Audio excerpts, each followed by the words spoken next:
C'est au terme du sommet européen de Bruxelles qu'Emmanuel Macron a annoncé le retrait de la France du traité de la Charte de l'énergie. Vieux de 28 ans, le traité a été ratifié en 1994. Ce dernier prévoit une compensation financière pour les entreprises exerçant dans l'exploitation d'énergie fossile en cas de décision politique portant atteinte à la rentabilité de leur investissement. Il permet notamment à ces entreprises de réclamer devant un tribunal des dédommagements à un État même lorsqu'il s'agit de politiques favorables à l'environnement.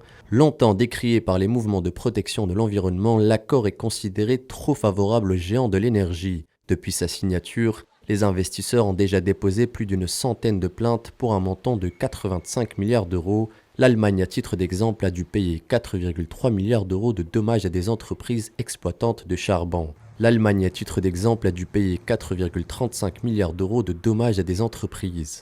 En se retirant du traité, la France emboîte le pas aux Pays-Bas qui ont annoncé leur retrait mercredi. Précédemment, l'Espagne, la Pologne ou encore l'Italie s'étaient déjà retirés. D'autres pays de l'Union européenne pourraient suivre l'exemple de ces derniers, créant ainsi une potentielle dissension dans la politique énergétique européenne.